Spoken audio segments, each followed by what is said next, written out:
আজ আমি ভেজিটেবল আপ্পে বানিয়ে দেখাচ্ছি। এই ভেজিটেবল আপ্পে বানাতে আমার লাগবে সুজি, পেঁয়াজ পাতা, গাজর, কারি পাতা, লঙ্কা, অল্প নুন, দই, জল, ঘি এবং আমি ওর সাথে চাটনি লাগিয়ে খাওয়ার জন্য একটা চাটনি বানিয়ে রেখেছি। চাটনিটা আমি বানিয়েছি ধনে পাতা, লঙ্কা আর নারকেল, ওটাকে মিক্সিতে ভালো করে বেটে নিয়েছি। মিক্সিতে বেটে নিয়ে ওটা বাইরে মিক্সি থেকে বের করে সামান্য নুন দিয়েছি আর দই দিয়ে ফেটিয়ে চাটনিটা আমি বানিয়ে রেখেছি। আচ্ছা, এবার আমি আপ্পেটা বানিয়ে দেখাচ্ছি। আপ্পেটা একটা যে বানানোর যে রেশিও সেটা আগে বলে দিই। আমরা যতটা সুজি নেব, ধরুন 1 কাপ সুজি নিলাম, তাহলে তার অর্ধেক কাপ দই লাগবে আর তার অর্ধেক কাপ জল লাগবে। 1 কাপ সুজি নিলে 1/2 কাপ দই, 1/2 কাপ জল। আমি এখানে 2 কাপ সুজি নিয়েছি, তাই ওর অর্ধেক 1 কাপ দই দেব আর 1 কাপ জল দেব। প্রথমে এই বোলটার মধ্যে আমি সুজিটা ঢেলে নেব। এই আমি সুজিটা ঢেলে নিচ্ছি। 1 কাপ সুজি ঢাললাম আর এই 1 কাপ সুজি ঢাললাম, 2 কাপ সুজি ঢাললাম। এবার আমি সুজির ওপরে দই দেব। আচ্ছা, আমি একটা কথা বলতে ভুলে গেছি, এর সাথে একটু আমাদের বেকিং পাউডার বা বেকিং সোডা অল্প 1 চিমটি দিতে হবে। আমি বেকিং পাউডারটাই দেব। আচ্ছা, এবার আমি 1 কাপ জল দিয়ে দিলাম। এবার এটাকে ভালো করে আমাকে মিক্স করতে হবে। এই হাতাটা দিয়ে ভালো করে মিক্স করতে হবে। ভালো করে মিলিয়ে নিয়ে তারপর এটাকে এর ওপরে সব সবজিগুলো দেব। গাজর দেব, স্প্রিং অনিয়ন দেব, কারি পাতা দেব, কাঁচা লঙ্কা দেব, সামান্য একটু নুনও দেব। এই আমি ভালো করে ফেটিয়ে নিলাম এটাকে। এবার এর মধ্যে আমি ক্যারটটা দিয়ে দিচ্ছি, গাজরটা দিয়ে দিলাম, পুরো গাজরটা দিয়ে দিলাম। এই ভেজিটেবলগুলো দেওয়ার ক্ষেত্রে আপনাদের নিজেদের স্বাদ অনুযায়ী দিতে পারেন। আমি গাজর আর স্প্রিং অনিয়ন দিচ্ছি, আপনারা ইচ্ছে করলে এর মধ্যে বিট দিতে পারেন, বিটরুট বা পেঁয়াজ কুচি একটু দিলেন, মানে যার যেরকম স্বাদের মতন ভেজিটেবলগুলো মেশানো যেতে পারে, কোনো অসুবিধা নেই তাতে। আচ্ছা, এর মধ্যে আমি এবার একটুখানি কারি পাতাগুলো দিয়ে দেবো। এই কারি পাতাটা পুরোটা দিয়ে দিলাম। কারি পাতা পুরো দিয়ে ভালো করে একটু নাড়বো। আচ্ছা, এবার একটু কাঁচা লঙ্কা দিয়ে দিচ্ছি। কাঁচা লঙ্কা স্বাদ অনুযায়ী, যারা যেরকম ঝাল খায় সেই অনুযায়ী আমি 2 চামচ মতন দিলাম। আর এবার একটু নুনটাও দিয়ে দিই। নুনটাও স্বাদ অনুযায়ী, আমি এখানে এই 1 চামচ মতন, 1 চামচ আর একটু সামান্য নুন দিলাম। আচ্ছা, এই যে মাখতে মাখতে আমার এই যে সুজিটা দেখুন জল টেনে নিয়েছে, তাহলে আমাকে মনে হচ্ছে আর একটু জল দিতে হবে। এটা আপনারা নিজেদের মানে নিজেদের আন্দাজ মতন দেবেন। মানে বেশি পাতলা হলে তো আপ্পেটা তৈরি হবে না, আবার বেশি টাইট হয়ে গেলেও আপ্পেটা ভীষণভাবে শক্ত লাগবে, ভালো লাগবে না খেতে। তাই আপনারা এটাকে ফেটিয়ে যদি মনে হয় প্রয়োজন মতন জল দিয়ে নেবেন অল্প। মানে একবারে বেশি দেবেন না, একটু দিয়ে মিলিয়ে দেখলেন কীরকম স্ট্রাকচারটা আসলো। যদি ঠিকঠাক লাগে তাহলে ঠিক আছে, যদি মনে হয় আরেকটু দিতে হবে তাহলে মাখার পর আবার একটু দিয়ে দেবেন। আচ্ছা, এই জলটা আমি দিয়ে দিলাম, পুরোটাই আমার লাগবে জলটা। আচ্ছা, এটাই আমি ফ্যাটানো হয়ে গেলে এটাকে 1 ঘন্টা আমাকে ছেড়ে দিতে হবে, রেখে দিতে হবে। কিসের জন্য? ফার্মেন্টেশনের জন্য। ফার্মেন্টেশনটা না হলে আপ্পেগুলো ভালো লাগবে না খেতে। আচ্ছা, এর মধ্যে আমি একটু বেকিং পাউডার দেব।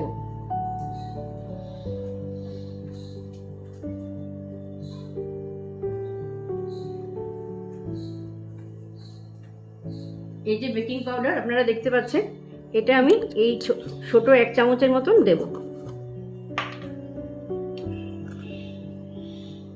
এই বেকিং পাউডার দিয়ে দিলাম। বেকিং পাউডারটা দিয়ে আবার ভালো করে মিলিয়ে নিতে হবে।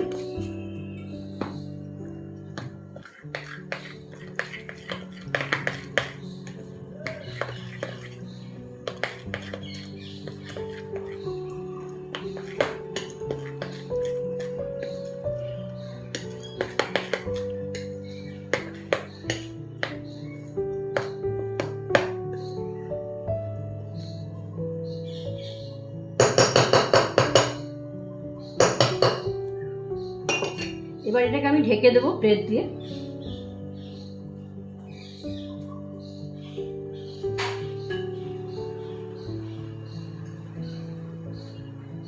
এটা ঢেকে দিয়ে 1 ঘন্টা আমি ফার্মেন্টেশনের জন্য ছেড়ে দিলাম। এই ব্যাটারটা আমি ফার্মেন্টেশনের জন্য 1 ঘন্টা রেখেছিলাম। এটা ফার্মেন্টেশন খুব ভালোভাবে হয়ে গেছে। আপনারা চাইলে মানে আধা ঘন্টাও রাখতে পারেন, কিন্তু 1 ঘন্টা 1.25 ঘন্টা রাখলে ভালো ফার্মেন্টেশনটা হয়। আর এটা হলো আপ্পে মেকার। আপ্পে মেকার এই যে উপরে একটা ঢাকনা কাছে। এবার আমি আপ্পে মেকার ঢাকনাটা সরিয়ে দিলাম। এবার আমি এতে অল্প অল্প করে ঘি দিয়ে দেবো, খুব অল্প অল্প। এই দেখুন 1 চামচও দিচ্ছি না, 1/2 চামচের মতন করে প্রত্যেকটা এর মধ্যে আমি ঘি দিয়ে দেবো, প্রত্যেকটা হোলের মধ্যে, তাই তো।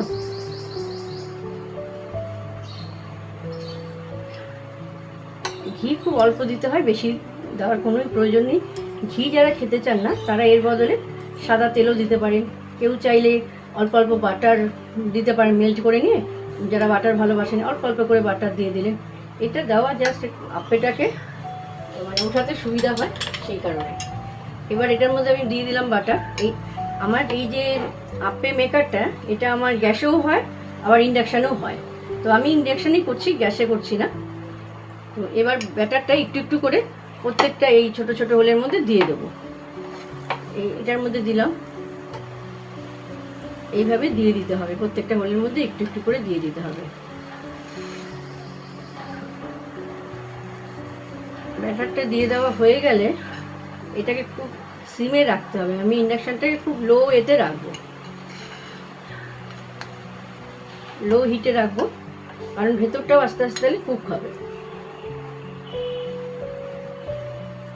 আর একটা কথা বলি, এই যে এই আপের যে ব্যাটারটা, এটাতে যদি বাচ্চাদের দেওয়া হয়, কালারফুল হলে ওরা খেতে ভালোবাসে, তখন ইচ্ছে করলে আপনার বেল পেপারগুলো দিতে পারেন, দেখতে ভালো লাগবে। Red bell pepper, yellow bell pepper, আবার ক্যাপসিকামও দিতে পারেন, একটু গ্রিন ক্যাপসিকাম। তাহলে লাল হলুদ সবুজের একটা খুব সুন্দর একটা কালার আসবে, তাতে দেখতেও সুন্দর হবে, বাচ্চাদের খেতেও ইচ্ছে জাগবে। আর এটা তো প্রচণ্ডই হেলদি ফুড, মানে কোনো দেখছেন তো কোনো তেল মশলা কিছুই দেওয়া হচ্ছে না। এটা জাস্ট অল্প অল্প ঘি বা তেল যাই দিন, এটা ওঠানোর জন্য, যাতে লেগে না যায়, স্মুথলি যেন উঠে আসে। তাও খুব অল্প অল্প করে দিতে হলো। এটা কিন্তু খুব তাড়াতাড়ি হয়ে যায়। আগে যদি আপনি 1 ঘন্টা ফার্মেন্টেশন করে রেখে দেন ব্যাটারটাকে, তারপর আপ্পেটা হতে বেশিক্ষণ সময় নেয় না। আর চাটনি তো আগেই বানিয়ে রাখা যায়। চাটনিও যে যেরকম ভালোবাসে সেরকম চাটনি বানানো যেতে পারে।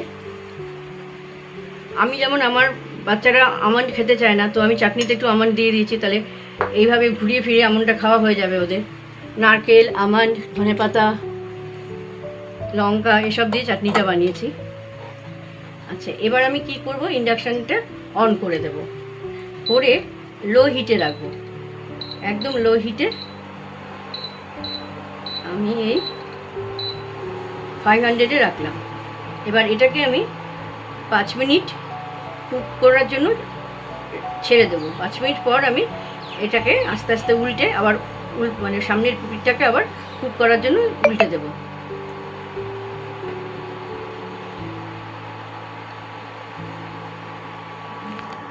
আপ্পেগুলোর একটা বাস হয়ে গেছে, এবার আমাকে ঢাকনা খুলে উল্টে দিতে হবে, তাহলে উপরের পাশটাও উল্টে দিলে ওটাও কুকড হয়ে যাবে ভালোভাবে। আমি এবার এটা খুলে দিলাম, ঢাকনাটা খুলে দিয়ে আমি এবার উল্টে দেবো একটা আপ্পেকে।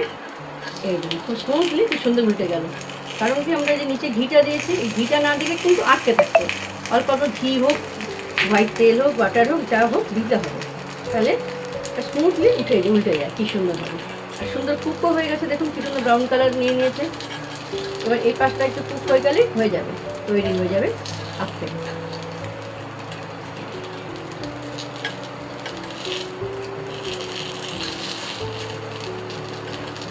এভাবে আস্তে আস্তে করে প্রত্যেকটা আপ্পে উল্টে দিই, উল্টে উল্টে ওই পাশগুলো কুক করার জন্য।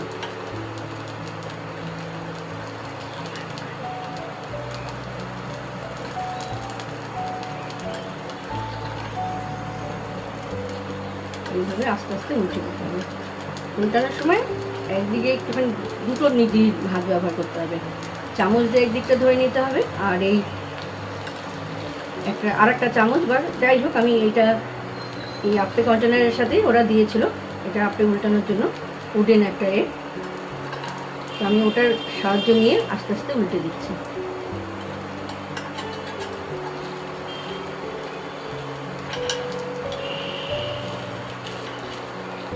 উল্টানোর সময় খুব কেয়ারফুলি উল্টাতে হবে যাতে আপ্পেগুলো ভেঙে না যায়, সুন্দর শেপ থাকে।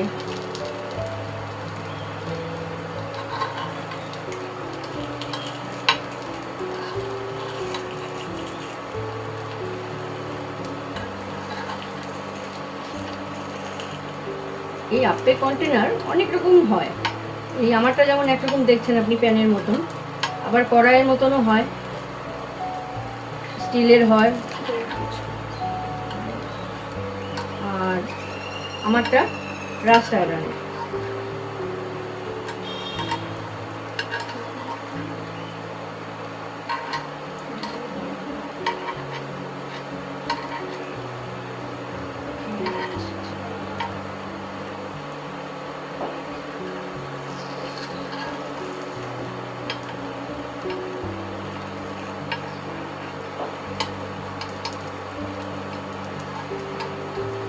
এই সবগুলো উল্টানো হয়ে গেলে আপনাকে আবার ওই ঢাকনাটা লাগিয়ে দিতে হবে, আবার একটা লাগিয়ে এরকম 5 মিনিট কম হিটে রেখে দিতে হবে। আমি এখন 500-এ রেখে দিয়েছি, 500-এ।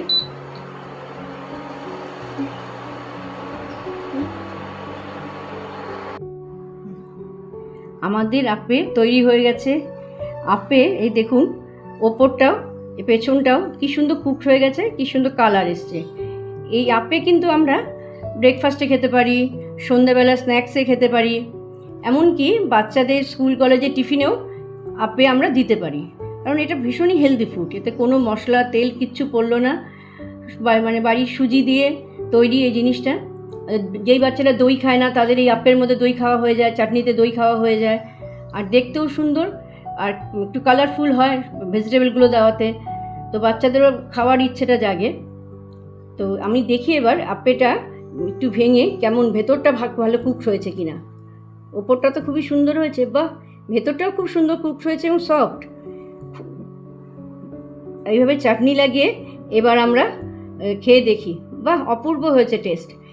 আপনাদের এই আপ্পে কেমন লাগলো জানালে আমি আরও নতুন নতুন রান্নার ভিডিও করতে উৎসাহ পাবো।